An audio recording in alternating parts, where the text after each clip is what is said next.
오늘 우리에게 주신 하나님 말씀은 요한계시록 2장 12절에서 15절입니다. 요한계시록 2장 12절에서 15절, 신약 성경 400페이지. 우리 같이 읽겠습니다. 시작. 버가모 교회의 사자에게 편지하라. 좌우에 날선 검을 가지신 이가 이르시되, 네가 어디에 사는지를 내가 아노니 거기는 사단의 권좌가 있는 데라. 네가 내 이름을 굳게 잡아서 내 충성된 증인 안디바가 너희 가운데 곧 사단이 사는 곳에서 죽임 당할 때에도 나를 믿는 믿음을 저버리지 아니하였도다. 그러나 네게 두어 가지 책망할 것이 있나니 거기 네게 발람의 교훈을 지키는 자들이 있도다. 발람이 발락을 가르쳐 이스라엘 자손 앞에 걸림돌을 놓아 우상의 제물을 먹게 하였고 또 행음하게 하였느니라. 이와 같이 네게도 니골라 당의 교훈을 지키는 자들이 있도다. 아멘. 오늘 새벽에 예배하신 하나님의 은혜가 우리 성도님들께 함께 하시기를 예수님 이름으로 축복합니다. 아멘. 자, 오늘 요한계시록 2장에는 7교회 중 4교회가 나옵니다. 에베소 교회, 서머나 교회, 버가모 교회, 두아데라 교회.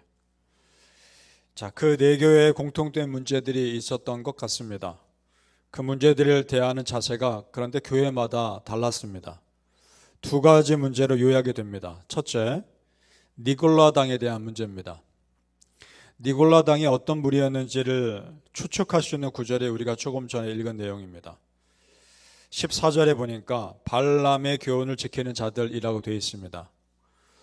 모압 왕 발람이 거짓 선지자 발락을 통해 이스라엘 백성들을 유혹한 일이 있었습니다. 우상 숭배를 음란히 섬기도록 유혹한 일이 있었습니다. 하나님께서 굉장히 화를 내셨고 전염병으로 심판하십니다.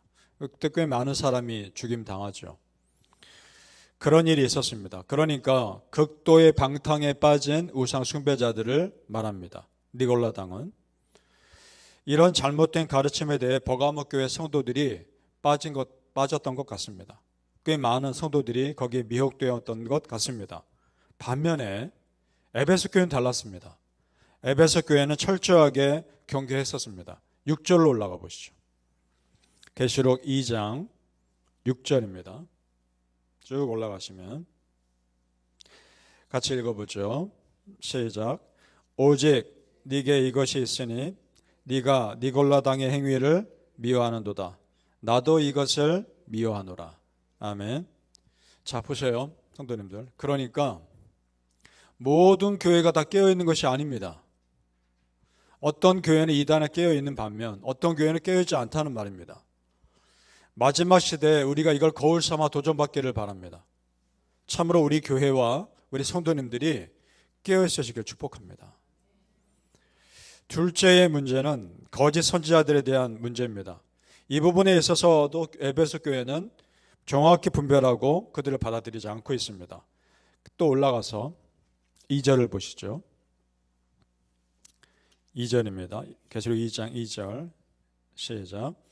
내가 네 행위와 수고와 네 인내를 알고 또 악한 자들을 용납하지 아니한 것과 자칭 사도라 하되 아닌 자들을 시험하여 그의 거짓된 것을 네가 드러낸 것과. 아멘. 자, 성도님들, 사도라고 부를 때는 사도는 예수님이 직접 부른 사람들입니다. 예를 들어 베드로, 야고보, 요한, 이들이 사도입니다. 물론 그 사도들의 제자들을 후대 사람들이 속사도라고도 부른 적은 있습니다. 그러나 그건 어디까지나 후대 사람들이 붙인 명칭이고, 성경에서 말하는 사도는 예수님이 직접 제자로 부른 사람들입니다. 한 사람 예외는 있습니다. 바울사도. 바울사도는 예수님이 육신이 아닌 영으로 만나시고 부른 사도입니다. 그런데 이런 것을 나중에 거짓 선지자들이 부름받지도 않은 사람들이 그 권위를 이용해서 자칭 사도라고 부르는 사람들이 있다 이겁니다. 분별하라는 겁니다. 그러나 두아디라 교회는 이런 거짓 선지자들에 대해서 넘어갔던 것 같습니다. 이번에 또 두아디라 교회에 대한 말씀인데 20절로 좀 내려가 보시죠. 오늘은 좀 말씀을 여기저기 왔다가 보겠습니다. 20절입니다.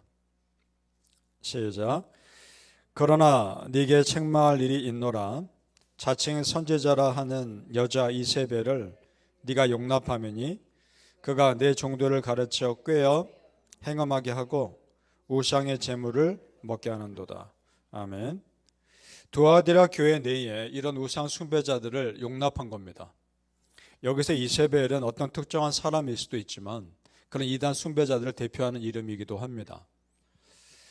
여러분, 성도님들, 교회가 깨어있지 않을 때 그 교회가 무너지는 것은 순식간입니다.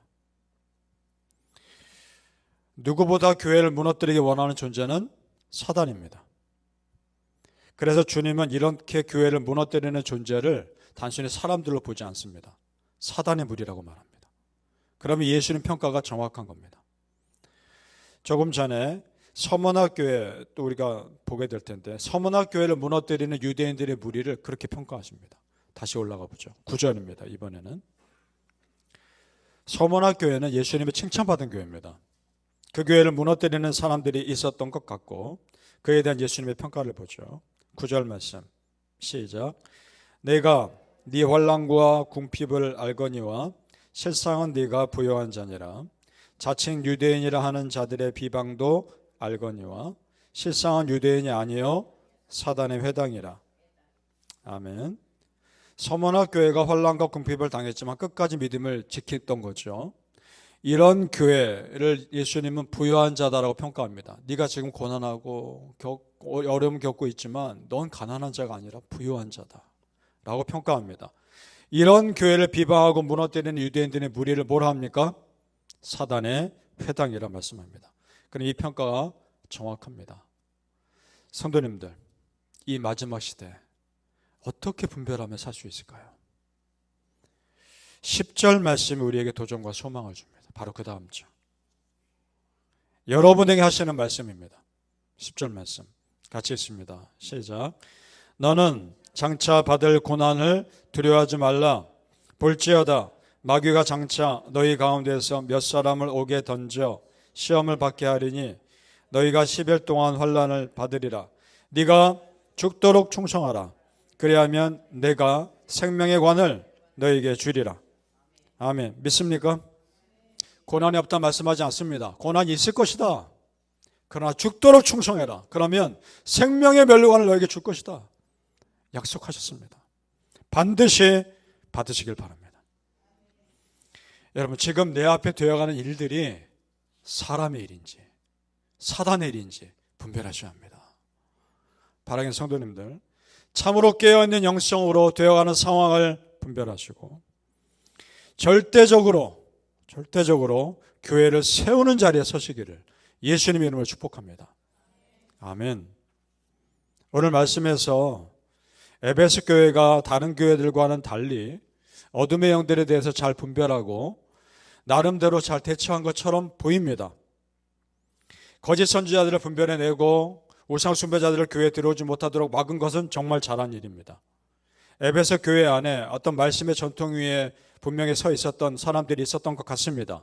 그건 잘한 일입니다. 그런데 정말 중요한 걸 놓칩니다. 그래서 가장 큰 책망을 받습니다. 그것은 첫사랑을 잃어버린 겁니다. 그것이 가장 큰 잘못이었습니다. 4절로 올라가 보죠. 계시록 2장 4절입니다. 시작. 그러나 너를 책망할 것이 있나니 너의 처음 사랑을 버렸느니라. 그럼 이 처음 사랑이 어떤 모습이었을까? 이걸 알 수 있는 구절은 에베소서에 나옵니다. 바울 사도가 에베소서를 칭찬하면서 이렇게 기록합니다. 이로 말미암아 주 예수 안에서 너의 믿음과 모든 성도를 향한 사랑을 나도 듣고. 에베소 교회가 그런 교회였던 겁니다. 그렇게 사랑이 가득한 교회가 그 사랑 잃어버리고 이제는 말씀의 규율만 남아버린 겁니다. 이것은 마치 바리새인들이 율법을 가지고 예수님과 제자들을 공격한 것과 다를 바 없습니다. 그러니까 말씀의 기준은 있었기 때문에 이단으로부터 그 교회는 지켰겠죠. 그러나 거기까지입니다. 더 이상의 열매를 맺지 못합니다. 왜냐? 사랑이 없으니까. 그 부분을 책망하고 계십니다. 그래서 예수님이 뭐라 하시는지 보죠. 5절 말씀, 그 다음 절 같이 읽어볼까요? 시작. 그러므로 어디서 떨어졌는지를 생각하고 회개하여 처음 행위를 가지라. 만일 그리하지 아니하고 회개하지 아니하면 내가 네게 가서 네 촛대를 그 자리에서 옮기리라. 아멘. 네 촛대를 그 자리에서 옮기리라. 무서운 말입니다. 에베소 교회에게 주신 사명을 거두어 가실 뿐만 아니라 축복의 자리에서 너를 빼어내겠다. 이 말 아닙니까? 그러나 에베소 교회는 놀라운 것이 겉으로 보기에는 멀쩡해 보이는 교회였을 거란 말입니다. 그걸 어떻게 하느냐? 3절을 보십시오. 3절 읽어보죠. 또 네가 참고 내 이름을 위하여 견디고 게으르지 아니한 것을 아노라. 이런 교회였습니다. 믿음 가운데 무언가 인내하는 교회였고 부지런히 무언가 하는 교회였습니다. 그러나 사랑이 없었던 겁니다.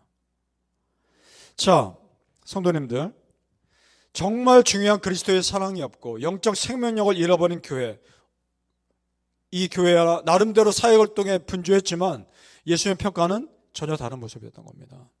이것이 오늘날 우리 교회에게 도전하는 메시지입니다. 이런 겁니다. 오늘날 교회들이요, 과연 무엇으로 바쁜가? 우리에게 주는 메시지입니다. 이것은 나에게도 주시는 메시지입니다. 나는 과연 교회에서 무엇으로 분주한가? 지금 나의 신앙생활은 과연 건강한가? 이런 질문들입니다. 오늘 에베소 교회 하시는 말씀이 바쁘게 사역하느라 중요한 본질을 놓치고 있는 오늘날 교회와 성도들에게 하시는 말씀입니다. 그래서 해결책을 제시하시죠. 예수님이 어디서 떨어졌는지를 생각하고 회개하여 무엇을 가지라? 처음 행위를 가지라. 처음 순수했던 그때를 돌아보며 다시 회복하라. 기회 주시고 계시는 겁니다. 성도님들, 처음 예수 믿으셨을 때, 처음 내가 무언가를 맡아 섬기기 시작하셨을 때, 그때 순수했던 모습 기억하시고 그 첫 마음 다시 회복하시기를 예수님의 이름으로 축복합니다. 아멘. 기도하겠습니다. 아버지 하나님, 예수 믿고 구원받아 내가 새 사람으로 태어났을 때를 기억하게 하옵소서. 그때 처음 순수했던 모습을 떠올리며 그때의 마음 다시 회복시켜 주옵소서. 내가 지금 무엇으로 바쁜 삶을 살고 있는 겁니까? 내가 지금 교회에서 내 중심이 어디를 향하고 있는 것입니까? 아버지, 돌아보게 하여 주옵소서. 겉으로 보기에는 아무 문제 없는 신앙인 것 같고 겉으로 보기에는 열심히 있는 신앙인 것 같으나 정작 내 안에 이미 다 식어버린 사랑의 모습은 아닌지 돌아보게 해주시고 에베소 교회의 이런 안타까운 모습이 내 안에 있지 않게 하여 주옵소서. 할아버지 하나님, 다시 불일 듯 일어나 뜨거운 사랑의 모습을 회복시켜 주시옵소서. 예수 믿었던 첫사랑의 감격을 다시 일으켜 주시옵소서. 예수 없이는 못 산다고 고백했던 하며 눈물을 흘렸던 그때를 다시 회복시켜 주시옵소서. 우리 안에 정말 그런 순수한 마음 다시 일으켜 주시고 예수님만으로 충분히 감사하며 행복한 그 시간을 다시 살아가게 하여 주시옵소서. 감사하며 예수님의 이름으로 기도합나이다. 아멘.